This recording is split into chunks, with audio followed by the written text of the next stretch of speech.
nós já vimos comentado a semana passada, a primeira parte desse capítulo, no capítulo anterior, que Paulo havia proposto em seu espírito, em seu próprio espírito, de ir a Jerusalém. Apesar de todas os avisos, né, os meios por qual Deus estava avisando ou falando com ele, em cada cidade que ia, falavam que ele ia sofrer se fosse a Jerusalém. Um profeta o abordou, atando suas mãos, falando: isso vai acontecer com o dono desse cinto, né? Quando ele for a Jerusalém. E mesmo assim ele vai. E agora, nessa passagem que nós começamos a ler, que eles chegam a Jerusalém, os irmãos que estavam lá, vemos claramente aqui, são os irmãos que tinham se convertido do judaísmo para o cristianismo. Então dirige a Paulo sobre o fato de que a fama dele em Jerusalém era de que um homem que pregava a apostasia de Moisés, se apostatar de Moisés, se separar de Moisés, não seguir as ordenanças de Moisés, não deixando circuncidar, não precisando circuncidar e tudo mais. E apesar de eles mesmos já terem falado aos gentios que se converteram lá em Jerusalém, de que eles não teriam obrigação de circuncidar, porque é o que tinha sido visto, nós vimos no capítulo inicial, né, quando surge esse assunto, que Tiago levanta e fala, e aí é escrito uma carta para as outras assembleias e tudo mais. Mas aqui nós vemos que ainda existia entre os judeus convertidos essa sensação de que tinham que guardar a lei, de que tinham que continuar fazendo todos aqueles rituais que eles estavam tão arraigados em fazer. E isso, logicamente, todos nós sabemos o quanto a religião impregna a nossa alma de conceitos a respeito de Deus que não são verdadeiros. E por toda a nossa vida, mesmo depois de convertidos, ainda vez por outra temos que lutar contra conceitos que trouxemos lá daquela religião anterior que nós temos, né? E temos que brigar contra a impregnação que uma religião pode trazer para o homem, porque nós sabemos que, apesar de convertidos, o velho homem ainda gosta da religião. O velho homem ainda gosta de ser religioso para com Deus. Mas isso a gente aprende, é coisa do dia a dia da nossa vida, nós aprendemos aos poucos, nos desvencilharmos dessas artimanhas e tudo mais. E aqui nós vemos acontecer isso com Paulo, por causa do seu propósito de fazer o que ele queria. Agora ele vai ter que ver as consequências disso. Eles acabam convencendo a fazer uma coisa que necessariamente não teria que ser feita por Paulo. Versículo 19, Paulo, e havendo-os saudado, contou-lhes por miúdo, ou detalhadamente, o que por seu ministério Deus fizera entre os gentios. E ouvindo eles, glorificaram ao Senhor e disseram-lhe: bem vês, irmão, quantos milhares de judeus há que creem, e todos são zeladores da lei. Então eles ainda continuavam, milhares deles ainda zelosos da lei, né? Como se fossem guardadores, ou os mantenedores, ou os que protegessem a lei. É o conceito de zelote, né? A palavra, inclusive, original desse zelador é zelote, né? Eles zelavam pela lei, protegiam, como se protegesse a lei. E, na verdade, com isso eles, no versículo 21, e já acerca de ti foram informados de que ensinas todos os judeus que estão entre os gentios a apartarem-se de Moisés, dizendo que não devem circuncidar seus filhos, nem andar segundo o costume da lei. Que faremos, pois? Em todo caso, é necessário que a multidão se ajunte, porque terão ouvido que já és vindo. Faze, pois, isso que te dizemos. E aí então fala dos 4 varões que fizeram um voto, né? Então ainda existia varões fazendo voto de se apresentar, levar sacrifício e tudo mais. Então nós vemos ainda esse período de transição, mas já o Senhor ensinando e Paulo tendo que fazer coisas aqui que depois levam a ele apelar para César e a toda a consequência do que vai acontecer. Versículo 16: porque se anuncio o Evangelho, não tenho de que me gloriar, pois me é imposta essa obrigação. E ai de mim, se não anunciar o Evangelho. Paulo aqui está falando dessa obrigação que lhe foi imposta de anunciar o Evangelho. A nós não foi imposto, né? Não foi dado como obrigação. Nós devemos anunciar o Evangelho, mas esse versículo aqui, Paulo está falando que foi dado a ele como obrigação. Ele tinha essa obrigação nele, que era de pregar o Evangelho. Para isso ele foi destinado e para isso Deus colocou ele nessa posição. Versículo 17: e por isso, se o faço de boa mente, terei prêmio, mas se de má vontade, apenas uma dispensação me é confiada. Logo, que prêmio tenho, que evangelizando proponha de graça o Evangelho de Cristo, para não abusar do meu poder no Evangelho. Porque sendo livre para com todos, fiz-me servo de todos, para ganhar ainda mais. E fiz-me como judeu para os judeus, para ganhar os judeus, para os que estão debaixo da lei, como se estivera debaixo da lei, para ganhar os que estão debaixo da lei. Para os que estão sem lei, como se estivera sem lei, não estando sem lei para com Deus, mas debaixo da lei de Cristo, para ganhar os que estão sem lei. Fiz-me como fraco para os fracos, para ganhar os fracos. Fiz-me tudo para todos, para por todos os meios chegar a salvar alguns. E eu faço isto por causa do Evangelho, para ser também participante dele. Não sabeis vós que os que correm no estádio, todos na verdade correm, mas um só leva o prêmio? Correi de tal maneira que o alcancei. E todo aquele que luta, de tudo se abstém. Eles o fazem para alcançar uma coroa corruptível, nós, porém, uma incorruptível. Pois eu assim corro, não como a coisa incerta, assim combato, não como batendo no ar, mas subjugo o meu corpo, e o reduzo à servidão, para que, pregando aos outros, eu mesmo não venha de alguma maneira a ficar reprovado. Essa era a sina da vida desse homem, desse apóstolo Paulo, que era de pregar o Evangelho. E ele, nesse trecho aqui em Coríntios, diz que se fez de tudo para com todos, para que ele pudesse salvar todos, não, para que ele pudesse salvar alguns, não é? Então, nós vemos ele aqui nesse trecho, se a gente pode até colocar, né, se fazendo como um judeu para os judeus, né, como se estando debaixo da lei, mas não estando debaixo da lei, para que ele pudesse, a intenção do apóstolo era trazer os judeus, ou seja lá quem fosse, né, os gentios a quem ele pregava, trazê-los para Cristo. Tanto que ele fala no versículo acima, que nós vemos, eu estou pronto não só a ser ligado, mas estou pronto a dar a minha vida para Jesus, em prol da causa do Evangelho. Ele foi separado, quando o Senhor separou ele, vai saber o quão duro, né, vai ser para ele essa vida de apóstolo.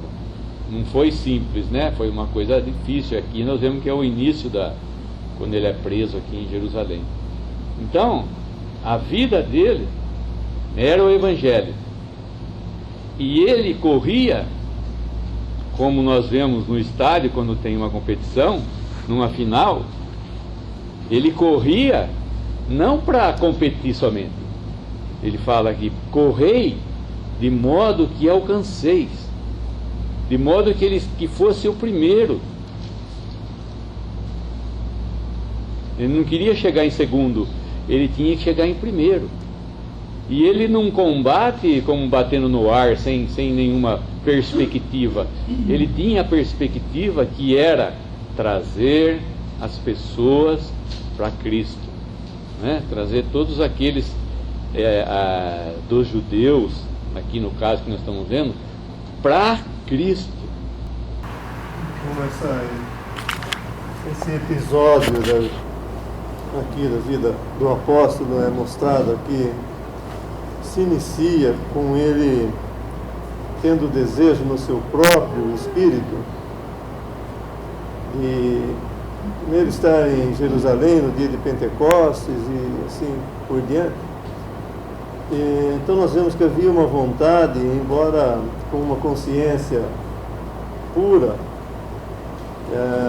uma intenção boa e tudo mais, mas era algo que brotou dele mesmo fazer isso.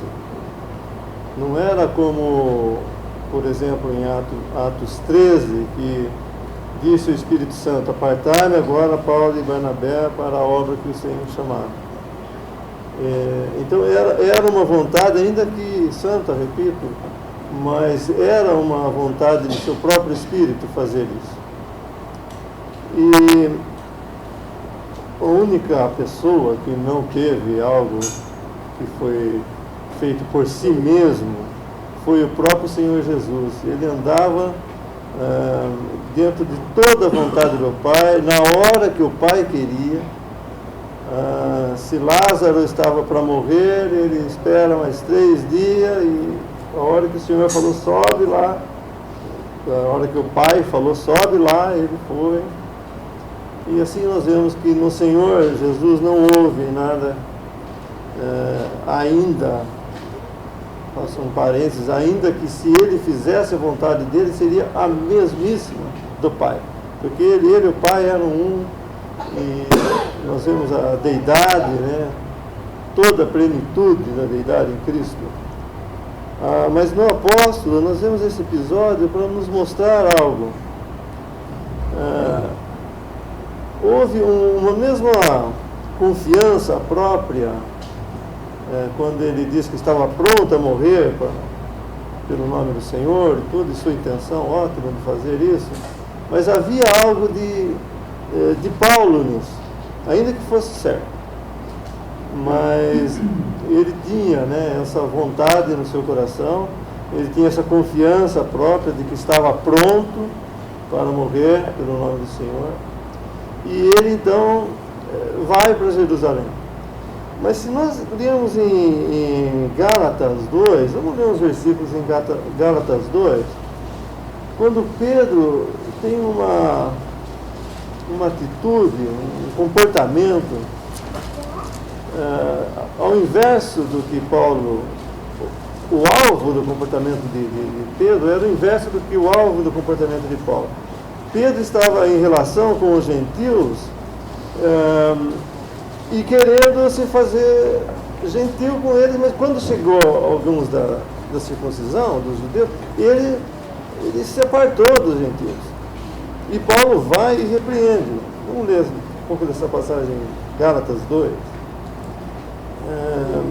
Desde o versículo 11. Chegando Pedro a Antioquia, lhe resisti cara a cara, porque era repreensível.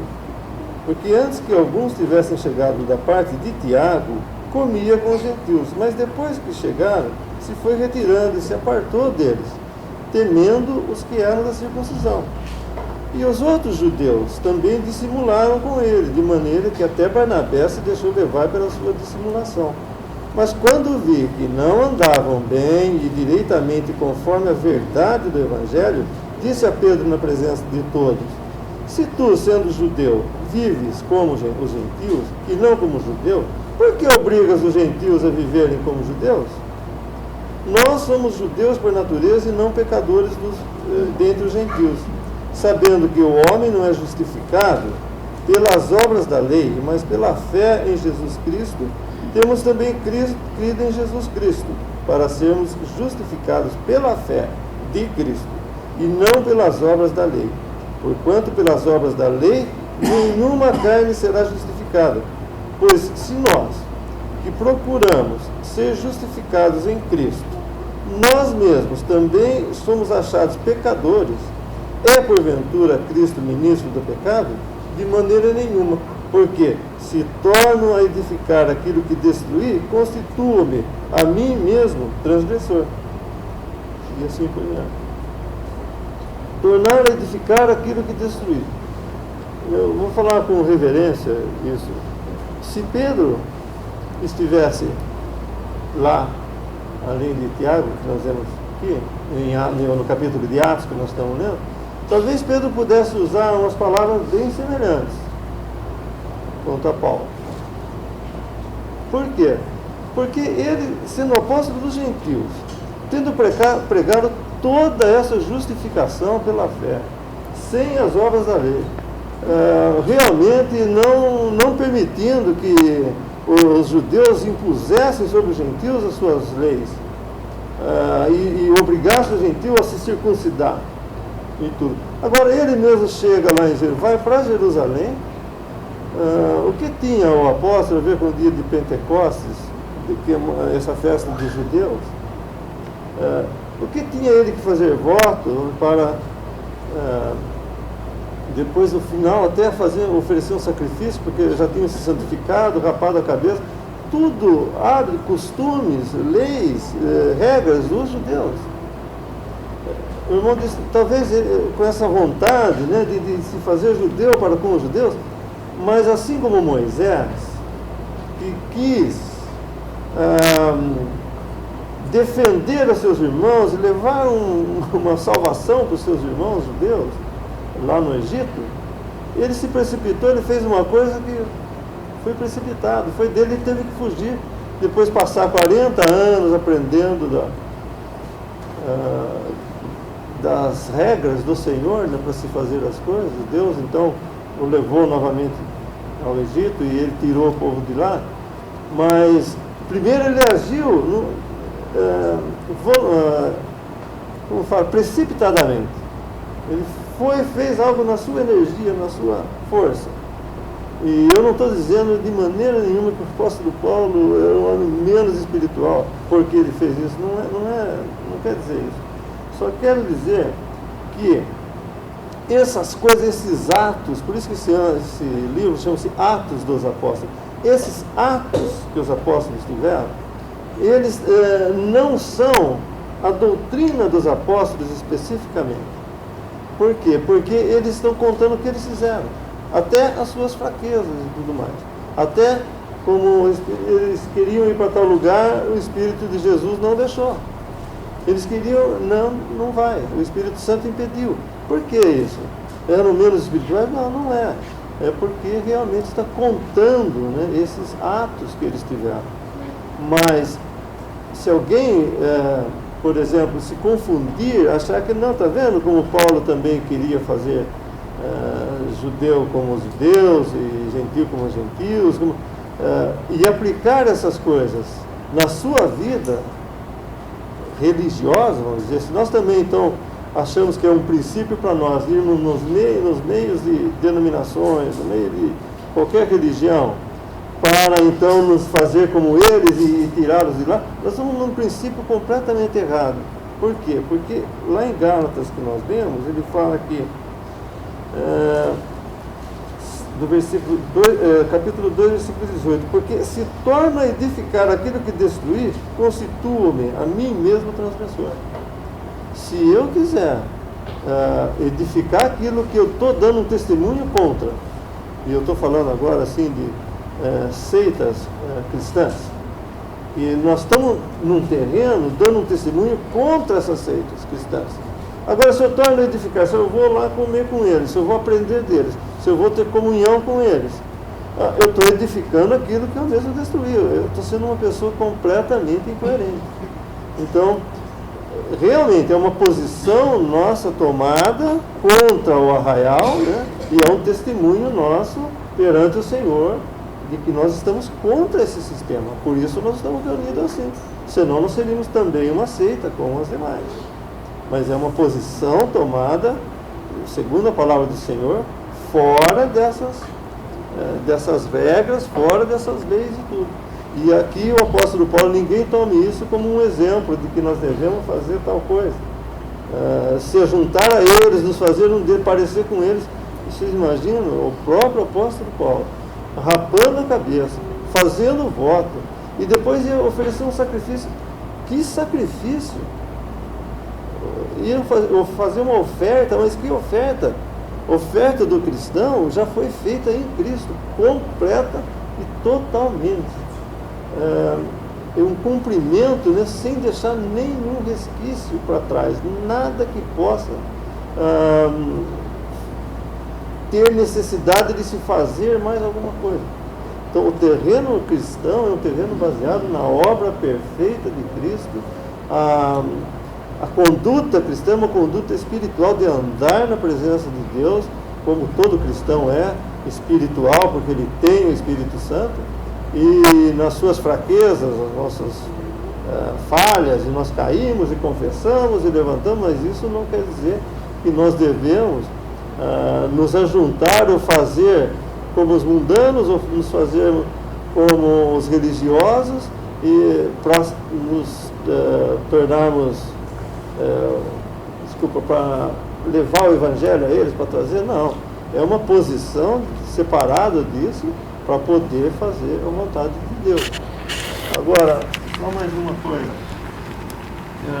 É muito aceito entre os cristãos que a epístola de Paulo aos Hebreus foi Paulo que escreveu. Há muitos indícios ali de que foi Paulo que escreveu.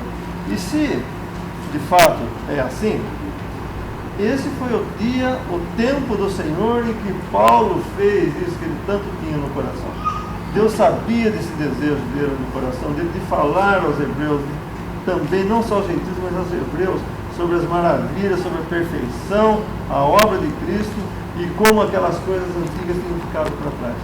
Então, a carta aos hebreus realmente é uma carta maravilhosa, dirigida aos hebreus, logicamente aos hebreus cristãos. Então ele pôde falar a eles sobre essas coisas que ele tanto desejava no seu coração. Foi a hora certa, com toda certeza, que Deus lhe deu essa oportunidade, então, de escrever a eles a carta aos hebreus. Mas no momento, o que ele fez aqui é uma coisa que não deve ser imitada por nenhum cristão. Querer se fazer como, repito, como os do mundo, como os religiosos, estar com eles, ter comunhão com eles e comungar nas suas festas de amor, comungar nos seus cultos, na sua forma de adoração, realmente não tem lugar para o cristão. Eu gostaria de, voltando lá em Atos 21, prestar atenção nesse texto, porque eu vejo uma sutileza para introduzir uma falha. Porque olha o diálogo que esses irmãos judeus de Jerusalém tiveram com Paulo. Em nenhum momento eles negaram o ministério de Paulo. Em nenhum momento eles falaram que os gentios tinham que guardar a lei. Não, eles falam categoricamente que não. Veja só, voltando lá então, versículo 19. Havendo-os saudado, Paulo contou-lhes por miúdo o que por seu ministério fizeram entre os gentios. Ele deu testemunho do que por meio do seu ministério Deus fez aos gentios. E ouvindo eles, glorificaram ao Senhor e disseram-lhe: bem vês, irmão, quantos milhares de judeus há que creem, e todos são zeladores da lei. Não é que são zelosos, eles são zeladores. Isso aqui era a pessoa que estava tomando conta da lei. Não que ele estava guardando a lei, mas eles estavam preservando a moral da lei entre eles. E já acerca de ti, foram informados de que ensinas todos os judeus que estão entre os gentios a apartar-se Moisés, Paulo nunca ensinou isso. Aqui todos deviam se apartar de Moisés. Ele apenas falou que já aquelas sombras não têm valor quando você tem o real. Ou seja, isso é um exemplo que o Darby dava. Gosto muito da minha mãe e na ausência dela eu tenho a sua fotografia. E quando eu olho na sua fotografia, me recordo dela. Me faz assim sentir mais perto dela. Mas seria ridículo eu estar com a minha mãe na minha frente e eu ficar olhando para a fotografia dela, porque a real já está aqui, à minha frente, ela está comigo. Por que eu vou ficar na fotografia? Assim é a lei. A lei e tudo que está no Antigo Testamento eram sombras de um que viria, Cristo Jesus. Quando ele veio, qual é a necessidade da figura, se eu tenho o real? É isso que Hebreus ensina. Podem ver, leiam Hebreus com esse prisma. Tudo o que dantes foi escrito eram sombras de coisas superiores. Agora nós temos o superior, não precisamos mais das sombras. Então eles com sutileza falam isso para Paulo. E continua, dizendo que não devem, no versículo 21, circuncidar seus filhos, nem andar segundo o costume da lei. Que faremos, pois?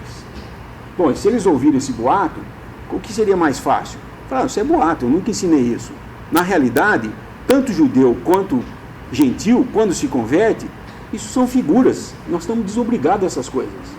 Nós não estamos servindo mais a lei em forma de mandamentos. Nós estamos servindo a lei de Cristo, a lei de vida. A lei de vida. Já não é lei de mandamentos, mas a lei de vida, que ele fala em Romanos. Versículo 23, ele então fala aqui dos varões, tudo, e presta atenção no versículo 24. Levando dissimuladamente esses pensamentos diante de Paulo, eles afirmam uma coisa que Paulo com certeza não fazia. Toma estes contigo e santifica-te com eles, e faze por eles os gastos para que rapem a cabeça, e todos ficarão sabendo que nada há daquilo de que foram informados acerca de ti, mas que também tu mesmo andas guardando a lei. Quem disse isso? E Paulo vai dissimular, aceita essa dissimulação e faz. Então, existe realmente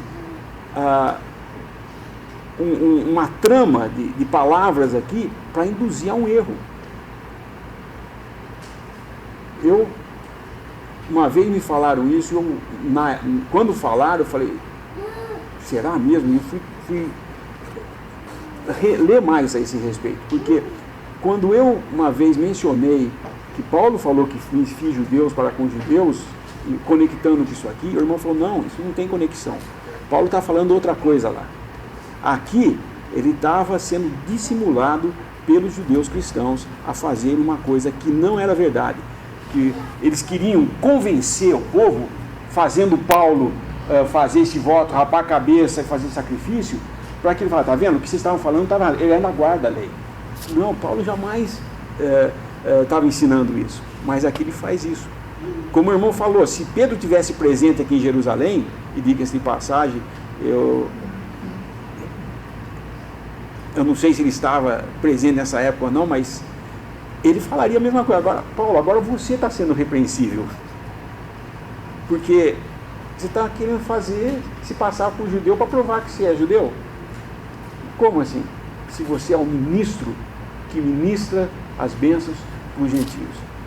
E essa ideia de conectar esses versículos, eu vou dizer para vocês, eu ouvi o ano passado uma coisa, indo para final de ano, estava na praia, e uma pessoa que nós tivemos contato lá, ela falou que ela conhecia, então nós precisávamos de fazer alguma coisa na cidade, precisava de conhecer a cidade. Eu falei, eu tenho uma pessoa que é muito amiga, ele resolve todos esses problemas, porque ele é traficante. Ele é um traficante, ele faz tráfico de droga aqui, e o que se pedir para ele, ele vai lá com a polícia, se roubar o carro, qualquer coisa, ele arruma. E ele é cristão. Eu falei, mas como pode uma discrepância dessa? Não, ele fala o seguinte, que ele vende, mas ele não toma droga. E ele vende porque é o único jeito de chegar aos viciados para pregar o evangelho. Então, isso é ou não é distorção? Mas ele foi... Daí elas falam, então, mas aquele versículo que fala, me fiz judeus para ganhar os judeus. É a esse ponto que chega a doutrina quando você desvia da verdade, utilizando coisas que não são lícitas. Aqui, Paulo realmente fez uma coisa que era repreensível. E ele teve que sofrer as consequências disso. Porque no final das contas, nós vamos ver no transcorrer dessa passagem, que uma coisa vai levar a outra. Um erro vai levar a outro erro. E enquanto isso aí não é revisado, vai gerar mais e mais erro. Porque depois ele vai ser... já começa um tumulto lá, porque veem que ele está lá dentro do templo com pessoas que achavam que eram gentios, aí prendem ele tem que apelar a César, e aí a coisa vai transcorrer de um modo que fica realmente perigoso para ele, né?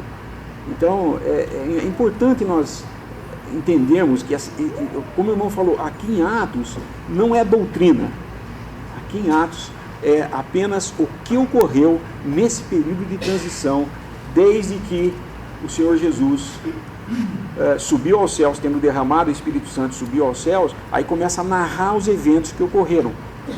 Voltando lá no capítulo 1, e é Lucas quem escreve a carta, o livro de Atos, né? Ele fala no versículo 1 e 2, capítulo 1, versículo 1 e 2. Fiz o primeiro tratado, ó Teófilo, acerca de tudo que Jesus começou não só a fazer, mas a ensinar, até o dia em que foi recebido em cima, depois de ter dado mandamentos pelo Espírito Santo aos apóstolos que escolhera. Atos 1. Então, o Evangelho ele escreveu a respeito de Jesus aqui na Terra, e agora ele estava escrevendo as coisas que o Espírito Santo aqui na Terra fez depois que o Senhor Jesus foi recebido nos céus. E aqui ele está narrando coisas, fatos que ocorreram. Não é doutrina, não podemos pegar o livro de Atos e falar, bom, Paulo fez isso, vou fazer também. Porque nós poderíamos incorrer em uma interpretação errônea do que está escrito. E são instruções para nós entendermos.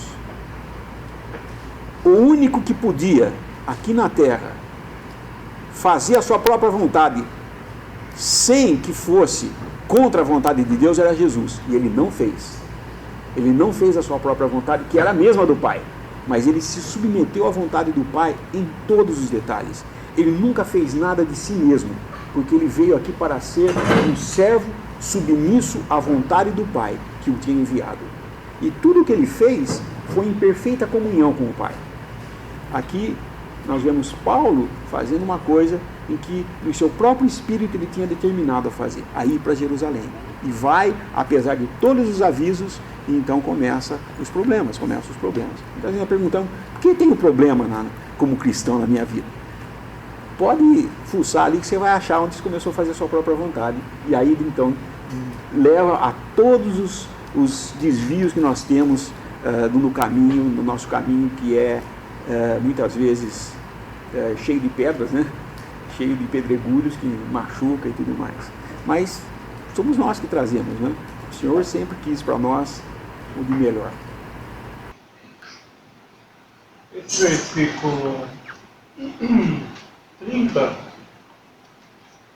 alvoroçou-se toda a cidade e houve grande concurso de povo, e pegando de Paulo, o arrastaram para fora do templo e logo as portas se fecharam. Estava pensando, Deus, às vezes Ele pode permitir que sejamos arrastados para nós não concluirmos aquele intento, sejam quais forem as intenções, que são contrárias à sua vontade. Eu quero e eu vou fazer. O Espírito Santo falando assim, não. Eu quero, seja boa intenção. Vamos supor que eu estou bem intencionado. Eu vou fazer. Não é a vontade de Deus. é minha vontade. Eu vou fazer. Deus misericordiosamente está falando assim, não, você não vai fazer. Fica aqui, quietinho do meu lado. Interessante isso, às vezes ele faz assim com a gente. Né? Se ele deixar, nós vamos bater a cabeça lá no muro. E ele, às vezes ele pega o braço e nos não permite nós fazermos algo que muitas vezes aparentemente teria um bom resultado, mas na verdade não estaria glorificando a Ele, Deus, e a pessoa do nosso Senhor Jesus. É interessante ver Ele nos guardando nesse sentido. Sabe? Ele vai falando, não, peraí, agora eu vou tirar você. Outro ponto para a gente analisar aqui, porque que a gente pode ver que essa atitude de Paulo não era de acordo com a vontade de Deus, porque o homem faz planos e justifica os seus planos também, talvez até para justificar a sua própria consciência, né? Porque aqui no versículo 24 eles falam: e todos ficarão sabendo que nada há daquilo que foram informados acerca de ti, mas também que tu mesmo andas guardando a lei. Foi isso que aconteceu? Paulo fazendo isso? Ao contrário, a multidão se rebelou e queria matá-lo. Houve um transtorno que chegou no versículo 31 dizendo: chegou ao tribuno da corte o aviso de que Jerusalém estava toda em confusão. Só criou confusão. Não ajudou em nada no Evangelho. Ao contrário, Paulo quase perde a vida nisso aí. Se não é a intervenção do tribuno, de mandar os soldados do tribuno ir lá pessoalmente, a coisa ia ficar sem caminho de volta. E Paulo passou um apertado aqui, porque pelo que a gente vê aqui, o povo todo já estava querendo matar Paulo, né? No versículo, procurando matá-lo no versículo 31, e os soldados o prenderam, tiraram da multidão, e ele então, com essa multidão seguindo para tentar pegá-lo ainda, né? Gritando para matá-lo, ele teve que pedir a palavra, e começou então, que é o próximo capítulo que nós vamos ver, né? Então realmente uma passagem que Deus permitiu que estivesse nas Escrituras para o nosso ensinamento aqui, para nós vermos como nós podemos, às vezes, por intermédio de jogo de palavras, ser dissimulado a fazer uma coisa que não é a vontade de Deus. E se essas palavras encontram um coração obstinado em fazer a sua própria vontade, o prato está feito. Juntou a massa com o fermento, só vai dar levedura, né? só vai fermentar, não. E Paulo tinha em seu coração em seu próprio espírito, esse propósito de estar lá em Jerusalém. Aí foi aonde casou tudo, né? Os irmãos judeus de lá, com esse temor de que fosse falado de Paulo, que tinha uma má fama entre eles, então vamos mostrar para o povo que não, né, tal, querendo fazer média com o povo. Creio que parece ser até um marketing político, né? Vamos fazer um negócio de um jeito que seja mais acessível para o povo, para que eles recebam. Na verdade é a verdade, não precisa protetor nem zelador.